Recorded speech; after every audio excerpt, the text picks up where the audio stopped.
উন্নয়নের সরকার, শেখ হাসিনা সরকার, আর পদ্মা সেতু সরকার। আমরা তো সুখে আছি, ব্যস্ত আছি বলতে হবে।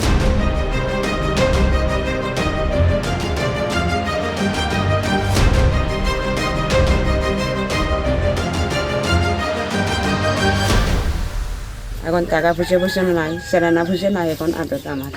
সোনালী চাকমার ওনার ছেলেকে বিক্রি করার জন্য গেছে। ওনার চলাফেরা করার টাকা নেই, ওষুধপত্র কেনার টাকা নেই, এই জন্য ওনার ছেলেকে বিক্রি করে এটা থেকে মুক্তি পেতে চেয়েছিলেন।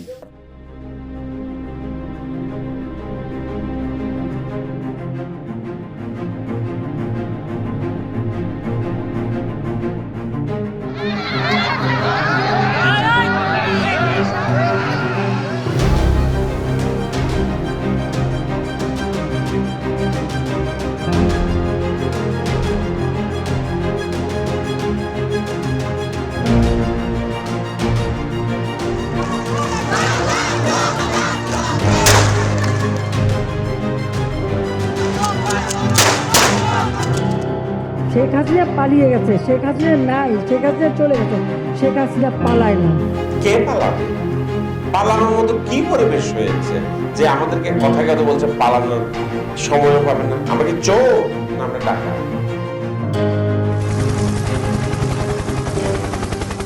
সুশাসন তো দূরের কথা, দুঃশাসনের চূড়ান্ত একটা রূপ। গাল গল্পে ভরা একটা মিথ্যা শাসন ব্যবস্থা। এই যে একদল মানুষ অনেক বেশি ধনী হয়ে গেল। একজন পিয়ন যে কিনা 400 কোটি টাকা নিয়ে গেছে, তাহলে পিয়নকে যারা পরিচালনা করতো তাদের কি হতো? পুরো জিনিসটি আসলে একটা লুণ্ঠন প্রক্রিয়া, যেটা স্টেট এখানে তার সমস্ত ধরনের এফোর্ট দিয়ে তার আশেপাশের লোকজন, তার প্রভাবশালী নেটওয়ার্ককে অ্যাকোমোডেট করেছে। এথিক্স, মোরাল কোনো কিছু কাজ করতেছিল না। ল এনফোর্সমেন্ট থেকে শুরু করে সবাই ইনভলভ হয়ে যায়। তখন তো অ্যাকচুয়ালি ইন্ডিভিজুয়ালি কারোর কিছু করার থাকে না। সকালবেলা ঘুমের থেকে উঠেনি কিন্তু একটা বয়ান দিতেন যে আমি এত উন্নয়ন করেছি। বিভিন্ন আর্থিক প্রতিষ্ঠান, ব্যাংক, এসব প্রতিষ্ঠান থেকে টাকা সরিয়ে নিয়ে এগুলো আত্মসাৎ করা হয়েছে। 10 টাকার কাজ হয়েছে 100 টাকায়, 100 টাকার কাজ হয়েছে 1000 টাকায়।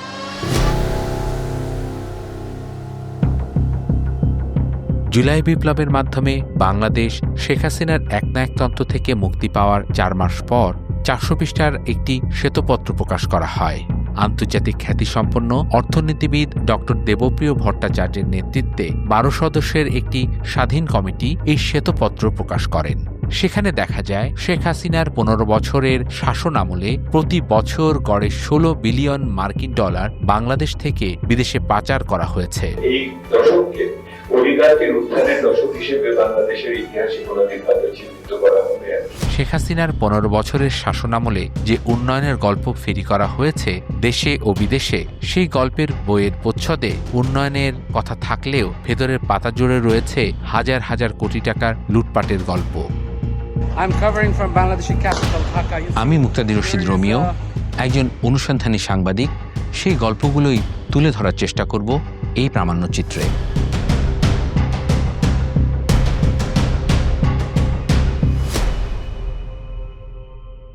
ব্যাংক ডাকাতি বলতে আমরা যেটা বুঝি, একদল সশস্ত্র ডাকাত ব্যাংকে গিয়ে ডাকাতি করে।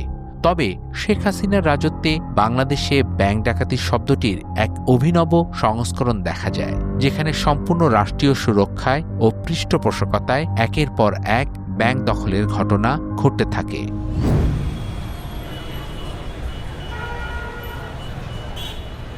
2015 সালের পর থেকে 24 সাল পর্যন্ত এই 9 বছর ব্যাপকভাবে লুটতরাজ হয়েছে, এবং হয়তো প্রথম কয়েক বছর এটার পরিকল্পনা হয়েছে ইত্যাদি, কিন্তু পরবর্তীতে এটা একটা সংঘবদ্ধভাবে এই জিনিসটা পরিচালিত হয়েছে।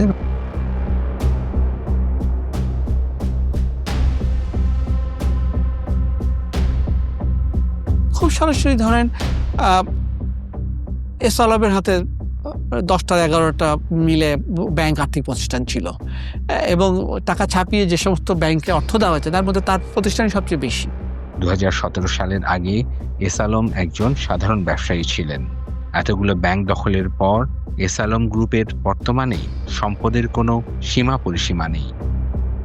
ইসলামী ব্যাংক যে 2017 সালে যখন দখল করা হলো, এবং সে দখল করা হলো, সেটা একটা রাষ্ট্রীয় পৃষ্ঠপোষকতায় দখল করা হয়েছে। সেই পৃষ্ঠপোষকতাকে আবার অনুমোদন দিতে হয় বাংলাদেশ ব্যাংকে। বাংলাদেশ ব্যাংকের তৎকালীন গভর্নর রাত 10টা পর্যন্ত সেন্ট্রাল ব্যাংকে অফিসে বসেছিলেন, কারণ ওখান থেকে ইসলামী ব্যাংক দখলের সমস্ত প্রক্রিয়া শেষ হওয়ার পরে এটা কেন্দ্রীয় ব্যাংকের অনুমোদন লাগবে, তিনি অনুমোদন দিবেন সেজন্য বসেছিলেন। মানে কিনে যেটাকে হস্তক্ষেপের মাধ্যমে করা হয়েছে তা নয়, এটাকে বলপূর্বক অধিগ্রহণ করে আমাদের রাষ্ট্রযন্ত্রের যেমন ডিজিএফআই এবং অন্যান্য প্রশাসনিক ইয়েদেরকে ব্যবহার করে অস্ত্রের মুখেই এই ব্যাংকগুলোকে তারা দখল করে নেয়। আওয়ামী লীগের রাজনৈতিক পৃষ্ঠপোষকতায় দখলকৃত ব্যাংকগুলোর মধ্যে অন্যতম ইউনাইটেড কমার্শিয়াল ব্যাংক বা ইউসিবি। 1984 সালে প্রতিষ্ঠার পর 1993 সালে প্রতিষ্ঠাতা পরিচালক হুমায়ুন জহিরকে হত্যা করা হয়। আব্বার যে অ্যাসোসিনেশন, সেখানে আপনার আওয়ামী লীগের একজন নেতা জড়িত ছিল এবং পরবর্তীতে দেখা গেছে যে সে দেশের বাইরে চলে যায়, পালায় যায় সে, এবং সে যখন আসে সে এসে আরেকবার সে চেষ্টা করে। তখন আমি ব্যাংকের ডিরেক্টর, আব্বা মারা যাওয়ার পর আমি বোর্ডের ডিরেক্টর হই। তো সে আপনার বোধহয় 99 সালেও সে এবং তার ছেলে মিলে আমাদের ব্যাংক দখল, আমরা বোর্ড মিটিং করছিলাম এবং সেখানে সে ঢুকে যায় ব্যাংক দখল করার চেষ্টা করে। আলটিমেটলি সেটা সে পারে নাই, বাট সে আবার 2013-14 দিকে আবার সে ফেরত আসে এবং সে মারা যাওয়ার পর তার ছেলেকে মন্ত্রী করা হয় আওয়ামী লীগ সরকারের। তো এরপরে সে প্রতিমন্ত্রী, মন্ত্রী সবগুলো পদই করে এবং দেখা যায় যে 2018-তে এসে সে ব্যাংকটার পুরোপুরি দখল নেওয়ার চেষ্টা করে এবং আমাদেরকে বাধ্য করে বের হয়ে যাওয়ার ব্যাংক থেকে আর কি। তো 2018 জুনে আমি রেজিগনেশন দিয়ে আমি বের হয়ে চলে আসি। তার দলীয় লোকজন এবং তার ঘনিষ্ঠ জনরাই এগুলোর সাথে জড়িত ছিল। ব্যাংকের মালিকানা, তারপরে ব্যাংকের পরিচালনা পর্ষদের চেয়ারম্যান সহ মেম্বার ঘনিষ্ঠ লোকজনই ছিলেন। পরবর্তীতে আমরা যেটা দেখি যে এই টোটাল সেক্টরটাই ম্যাস লুটিং এর একটা ইন্ডাস্ট্রিতে পরিণত হয় আর কি। ব্যাংক দখলের মাধ্যমে রাষ্ট্রীয় মদতপুষ্ট অলিগার্করা ঋণের নামে হাজার হাজার কোটি টাকা আত্মসাৎ করতে শুরু করে। তথাকথিত নির্বাচনে যেসব নেতাকর্মী, সমর্থক ও বুদ্ধিজীবীদের আওয়ামী লীগ নমিনেশন দিতে পারত না, তাদের সান্ত্বনা পুরস্কার হিসেবে বিভিন্ন ব্যাংকের পরিচালকের পদে বসিয়ে এই লুটপাটের সুযোগ করে দেয় দলটি। সরকার যে ঋণখেলাপের যে হিসাবটা প্রকাশ করে এটা আসলে সঠিক নয়। 2019 সালে IMF যখন একটা রিপোর্ট দিল, সেখানে তারা বলল বাংলাদেশ অনেক বেশি ঋণখেলাপের তথ্য লুকিয়ে রাখে। এই লুকিয়ে রাখাটা কত সেটা আমরা জানতাম না। এখন যেমন নতুন গভর্নর আসার পর তিনি আর লুকাচ্ছেন না, সুতরাং আমরা দেখছি যে ঋণখেলাপি এখন 21% চলে গেছে, বা সেটা খুবই মহাবিপজ্জনক। কিন্তু এখন আমরা কাগজে কলমে 21%, তখনও এরকমই ছিল, কিন্তু আমরা লুকিয়ে রেখেছিলাম। তারা বিভিন্ন প্রকল্প দেখিয়েছে যেগুলি ভুয়া, আসলে বাস্তবে কোনো অস্তিত্ব নেই, ভুয়া প্রতিষ্ঠানও দেখিয়ে ঋণগুলো তারা সরিয়ে নিয়েছে। ব্যাংকগুলো দখলের পাশাপাশি আর্থিক খাতের বিভিন্ন প্রতিষ্ঠান ও শেয়ার বাজারের সম্পূর্ণ নিয়ন্ত্রণ চলে যায় আওয়ামী লীগের শীর্ষ নেতৃত্ব ও তাদের ঘনিষ্ঠ সহযোগীদের দখলে। সেখানেও শুরু হয় আওয়ামী তন্ত্রের লাগামহীন লুটপাট ও অর্থ আত্মসাতের এক নজিরবিহীন উৎসব। গত 15-20 বছরে আমরা যেটা দেখলাম সেটা হচ্ছে যে ব্যাংক এবং শেয়ার বাজারের মাধ্যমে অবৈধ অর্থ উপার্জনের একটা বড় সুযোগ বা ক্ষেত্র তৈরি করা হয়েছে। ক্ষুদ্র বিনিয়োগকারী ক্ষতিগ্রস্ত হয়, কোনো বিনিয়োগকারী ছাড়া কোনো কোম্পানি ক্ষতিগ্রস্ত হয় না। সর্বপ্রথম তারাকে ধ্বংস করেছেন তারা সিকিউরিটি এক্সচেঞ্জ কমিশন, সর্বপ্রথম যে নিয়ন্ত্রণ সংস্থা। সেখানে খায়রুল হোসেনের মধ্যে একজন শিক্ষককে বসেছেন, তারপরে শিবলি রুবায়তের মধ্যে একটা দুর্ধর্ষ, একটা কালোবাজারি বা একজন সন্ত্রাসী কিসিমের লোককে তিনি বসিয়েছেন, যাতে করে শেয়ার বাজারে তার দুর্নীতির রাজত্ব কায়েম করতে পারেন। একের পর এক বাজে নিম্নমানের আইপিওগুলো আসতে শুরু করলো। ভুয়া তথ্যে ভরা ছিল ব্যালেন্স শিট। অডিটরগুলো কিছু না দেখে স্বাক্ষর করেছেন। ইস্যু ম্যানেজার যা কিছু জাল জটিল তথ্য দিয়ে ইস্যু ম্যানেজমেন্টটা তৈরি করেছেন, প্রসপেক্টাস ছাপিয়েছেন, অসংখ্য পরিমাণে টাকা জমানা দিয়ে ভুয়া প্লেসমেন্ট ইস্যু করা হয়েছে। বিনিয়োগকারীকে নিঃস্ব করবার একটা মাস্টার প্ল্যান তখন থেকে শুরু হয়। শিবলি রুবায়তের সময় এসে কিন্তু আপনি দেখবেন ঢাকা শহরে প্রায় 59টি নতুন করে ট্রেক ইস্যু করা হয়। যে ট্রেকের বাজার মূল্য 15 কোটি টাকা, সেই ট্রেকগুলিকে ইস্যু করা হয় 1 কোটি টাকা করে নামমাত্র মূল্যে আওয়ামী লোকদের মাঝে ইস্যু করা হয়। তার বিরুদ্ধে অভিযোগ হলো তার অ্যাকাউন্টে টাকা পাওয়া গিয়েছে 1,92,00,000 টাকা। প্রতারণার আশ্রয় নিয়ে আসামি শিবলি রুবায়তুল ইসলাম 1,92,00,000 টাকা ঘুষ গ্রহণ করে। আমরা আমাদের তদন্তে পেয়েছি এই যে বেক্সিমকো গ্রুপের সালমান এফ রহমান $83 মিলিয়ন একটি তদন্ত আমরা করছি। এটি কিন্তু জনগণের টাকা এরকম বাইরে চলে গেছে, শেয়ার বাজার কেলেঙ্কারির মাধ্যমে চলে গেছে। ক্যাপিটাল মার্কেটের আরেকটা অংশ হচ্ছে অ্যাসেট ম্যানেজমেন্ট কোম্পানি, যেটাকে যারা মিউচুয়াল ফান্ডগুলিকে ম্যানেজমেন্ট করেন। সেখানে বেশ কিছু মিউচুয়াল ফান্ডের কাছে প্রায় 8-10 হাজার কোটি টাকা ছিল। এই টাকাটা বিভিন্ন প্রতিষ্ঠান এবং ক্ষুদ্র বিনিয়োগকারীর সমন্বয়ে গড়া একটি তহবিল, যে তহবিলটার ম্যানেজমেন্টের মাধ্যমে কথা হয়েছিল যে ক্ষুদ্র বিনিয়োগের স্বার্থ রক্ষা করে টাকাটা আরও বাড়বে। সেই মিউচুয়াল ফান্ডগুলোর মেয়াদি মিউচুয়াল ফান্ড ছিল, যেটাকে আমরা বলি 10 বছর মেয়াদি। আপনি বিস্মিত হবেন, পৃথিবীর সকল আইন কানুনকে ব্যত্যয় করে সেই মেয়াদি মিউচুয়াল ফান্ডকে তারা 10 বছরকে তারা 20 বছর মেয়াদি করেছে। সাবেক প্রধানমন্ত্রী শেখ হাসিনার পারিবারিক প্রতিষ্ঠান CRI ও সূচনা ফাউন্ডেশনে দুর্নীতির অভিযোগে সূচনা ফাউন্ডেশন নামে যে প্রতিষ্ঠান আছে তাদের লিগ্যাল একটা পার্সন তৈরি করা হয়েছে, তৈরি করে বিভিন্ন আর্থিক প্রতিষ্ঠান, ব্যাংক, এসব প্রতিষ্ঠান থেকে টাকা সরিয়ে নিয়ে এগুলো আত্মসাৎ করা হয়েছে। ফাউন্ডেশনের আসলে ফিজিক্যাল অস্তিত্বই আমরা পাইনি। এই প্রতিষ্ঠানকে CSR কিংবা অন্য কোনো নামে প্রচুর টাকা দিয়েছে। শেয়ার বাজার, ব্যাংক ও অন্যান্য আর্থিক খাতের প্রতিষ্ঠানগুলো দখলের পর নিজেদের দুর্নীতির পরিসর আরও বিস্তৃত করার পরিকল্পনায় আওয়ামী তন্ত্রের নজরে আসে দ্রুত বিকাশমান মোবাইল ব্যাংকিং খাত। সেই লক্ষ্যেই নগদকে কেন্দ্র করে তারা নতুন এক চুরির আখড়া গড়ে তোলে, যেখানে উদ্ভাবনী প্রযুক্তিকেও পরিণত করা হয় লুটপাটের আরেকটি মাধ্যম হিসেবে। নগদ প্রকৃত মালিক কে এটা কেউ জানে না। এটা কেমেন্স আইল্যান্ডের একটা প্রতিষ্ঠান, একটা ব্রিটিশ নাগরিকের নামে 52% শেয়ার দাবি করা হচ্ছে। কি করে হলো সে? তার সম্পদের উৎস কি এবং কেমেন আইল্যান্ড কেন, বাংলাদেশ নয় কেন? এগুলোর প্রশ্নের কোনো জবাব নেই। প্রথমত নগদের লাইসেন্স পাওয়ার কোনো যোগ্যতা ছিল না। পোস্টাল ডিপার্টমেন্টের কোনো স্বার্থ, সামর্থ্য, কারিগরি দক্ষতা, আর্থিক সামর্থ্য কিছুই নাই, যেটার মধ্যে তারা একটা মোবাইল ফাইন্যান্সিয়াল সার্ভিস চালানোর মতো, যেখানে হাজার হাজার কোটি টাকা লাগবে, বিনিয়োগ করতে হবে আমাকে, সেই ধরনের প্রতিষ্ঠান চালাতে পারে। তাহলে এরা আসলো কোথা থেকে? সরকারি সব অনুদানের অর্থ শুধুমাত্র তাদেরকে দিয়েই বিতরণ করা হতো। ফলটা কি হয়েছে? আজকে আমরা দেখতে পাচ্ছি যে 1700 কোটি টাকার উপর শুধুমাত্র সমাজ কল্যাণ মন্ত্রণালয়ের থেকেই অর্থ তারা আত্মসাৎ করেছে। গরিবের মুখের দানের টাকা, সরকারের অনুদানের টাকা, সেটা তারা খেয়ে ফেলছে। তো তাদের নৈতিকতা নিয়ে আর কি বলার থাকে? কিছু সন্ত্রাসী অলিগার্ক যারা, তারাই কিন্তু এই নগদের হয়তো প্ল্যাটফর্মটা ইউজ করে জনগণের টাকাকে বাইরে নিয়ে গেছে। যে গরিবের টাকা, হকের টাকা, সেটা সরকার দিচ্ছে গরিব মানুষকে, সেই টাকাটা তারা ডাইভার্ট করে তারা নিয়ে গেছে বাইরে। আরও কি দেখেছি আমরা? ই মানি যেটা ক্রিয়েট করা হয়, ই মানি কখনোই ডেট ক্রিয়েশন হয় না। অর্থাৎ 1 টাকা জমা হলে আমি 1 টাকার ই মানি আরেকজনকে দেব। আমি যদি 1 টাকা জমা দিই, আপনার উদ্দেশ্যে আপনাকে 1 টাকা ই মানি দেওয়া হবে। সেখানে তারা 630 কোটি টাকার মতো তারা ই মানি এক্সট্রা ক্রিয়েট করেছে। ওটাতে কী করেছে? ওটা তারা বেতন ভাতা তাদের এগুলো মেটাচ্ছে তারা। আওয়ামী লীগ আমলে মেগা প্রকল্প মানেই ছিল মেগা দুর্নীতির নীল নকশা। যত বড় প্রকল্প তত বেশি লুটপাট। এসব প্রকল্পের বেশিরভাগ ক্ষেত্রেই সাধ্যতা, স্বচ্ছতা ও সম্ভাব্যতা কোনোটাই ঠিকমতো যাচাই করা হতো না। আর এই ক্ষেত্রে বিদ্যুৎ খাত ছিল তাদের সবচাইতে পছন্দের।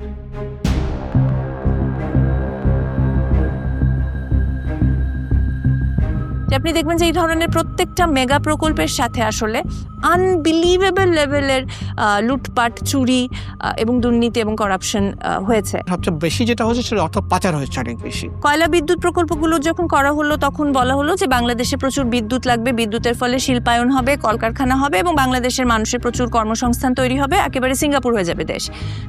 প্রত্যেকটা কয়লা বিদ্যুৎ প্রকল্পের আপনি যদি খরচগুলো দেখেন, এগুলো করা হয়েছে পৃথিবীর সর্বোচ্চ খরচে।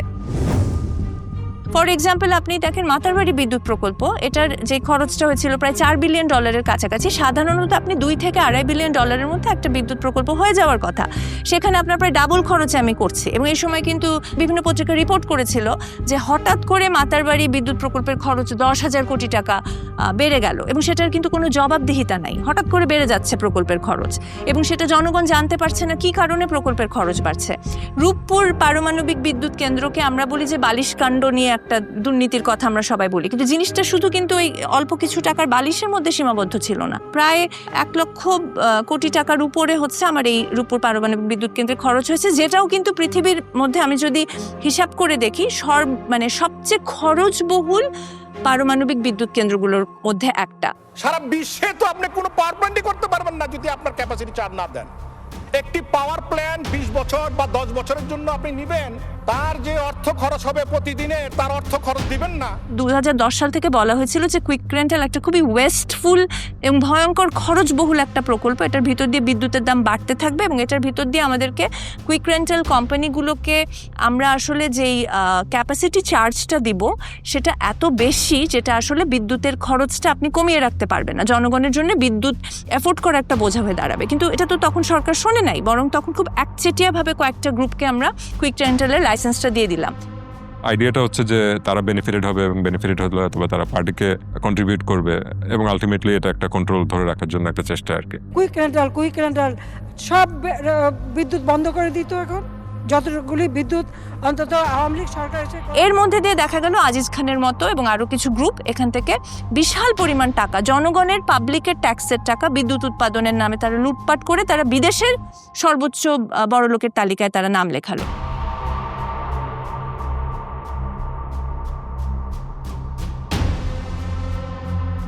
ফোর্বসের করা বিশ্বের শতকোটিপতি বা বিলিয়নিয়ারদের সর্বশেষ তালিকায় তার অবস্থান 2540তম।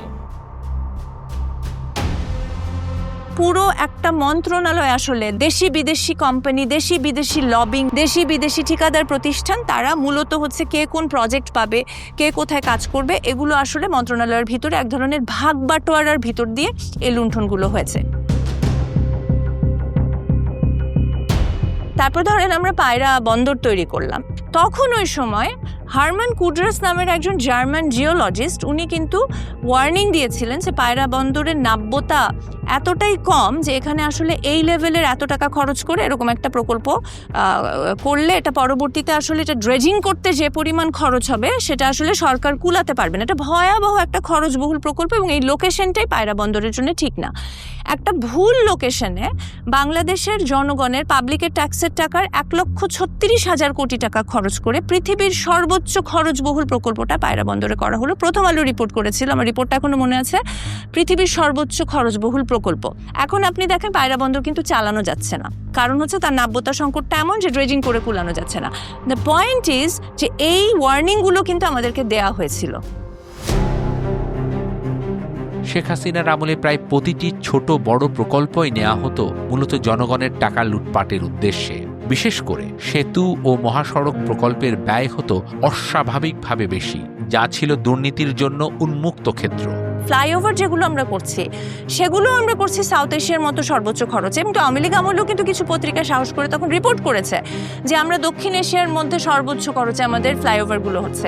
ওয়ার্ল্ড ব্যাংক 2017 সালে কিন্তু রিপোর্ট করেছে, খুব স্পষ্টভাবে তারা বলেছে যে বাংলাদেশে যে রাস্তাগুলো নির্মাণ হয় সেটা নির্মাণ হয় ভারতের চেয়ে, চায়নার চেয়ে এবং ইউরোপের চেয়ে দ্বিগুণ অথবা 3 গুণ খরচে। ওয়েলথেক্স 2018 সালে একটা রিপোর্ট করেছিল যে পৃথিবীর শীর্ষ বড়লোক বৃদ্ধির দেশে বাংলাদেশ হচ্ছে প্রথম স্থান অধিকার করেছে, তার কিছুদিন পরে গিয়ে 3য় স্থান অধিকার করলো। তো তার মানে হচ্ছে যে এই যে টাকাগুলো, এই টাকাগুলো কোত্থেকে এসেছে এটা খুব ক্লিয়ার। এগুলো সব কিছুই হচ্ছে কোনো না কোনো প্রকল্পের সাথে জড়িত, কন্ট্রাক্টের সাথে জড়িত, কোম্পানির সাথে জড়িত, লোকাল এজেন্টের সাথে জড়িত, এবং এই জিনিসগুলো 15 বছর ধরে ক্রমাগত হয়েছে। স্বাধীনতোত্তর সময় থেকেই টাকা পাচার বাংলাদেশের অর্থনীতির অন্যতম বড় অভিশাপ। কিন্তু গত সরকারের 15 বছরে এই পাচার নজিরবিহীন মাত্রায় পৌঁছে যায়। এত পরিমাণ অর্থ বিদেশে পাচার হতে থাকে যে দেশের আর্থিক ব্যবস্থায় প্রচণ্ড চাপ সৃষ্টি হয়। কেন্দ্রীয় ব্যাংকের বৈদেশিক মুদ্রার রিজার্ভ দ্রুত কমতে থাকে, ব্যাংকিং খাতে দেখা দেয় তীব্র তারল্য সংকট।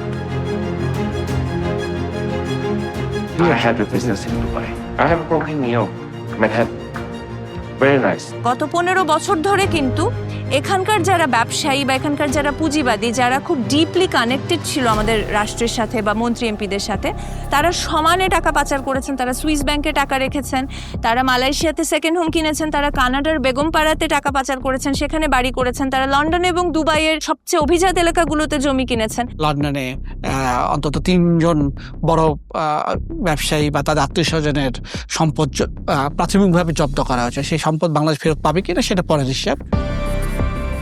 আমার বাসায় কাজ করে গেছে পিয়ন, সে 400 কোটি টাকার মালিক। হেলিকপ্টার ছাড়া চলে না। রাষ্ট্রীয় অর্থ, জনগণের অর্থ, নাগরিকদের খেটে খাওয়া মানুষদের অর্থগুলোকে বাইরে পাচার করে লন্ডারিং করে নিয়ে যাওয়া হয়েছে। I also ordered in Harris, custom made. Takes 4 months. I bought them £3,000 each. Swiss ব্যাংকে যে ডিপোজিটগুলো রয়েছে তার ভিতরে বাংলাদেশিদের যেই সংখ্যা বা বাংলাদেশিদের যেই সম্পদের পরিমাণ সেটা ভারতকে ছাড়িয়ে গেছে। এবং এই নিউজগুলো কিন্তু আমরা তখন শুনেছি। 1971 সালের মহান মুক্তিযুদ্ধের মধ্য দিয়ে অর্জিত হয় আমাদের স্বাধীনতা। এরপর নানা চড়াই উতরাই পেরিয়ে 24-এর গণঅভ্যুত্থানের পর বাংলাদেশের জনগণ এখন এক নতুন অধ্যায়ের স্বপ্ন দেখছে। এমন একটি বাংলাদেশ যেখানে প্রতিষ্ঠিত হবে প্রকৃত আইনের শাসন এবং জনগণই হবে সকল ক্ষমতার উৎস। সরকার আর ফ্যাসিস্ট বা লুটেরা বাহিনীতে পরিণত হবে না, বরং হবে জনগণের সেবক ও তাদের জানমালের রক্ষণাবেক্ষণকারী। জনগণের যে একটা দাবি সেটা হচ্ছে যে আবার যেন কোনোভাবেই ক্লেপ্টোক্রেসি বা অটোক্রেসি ফেরত না আসে।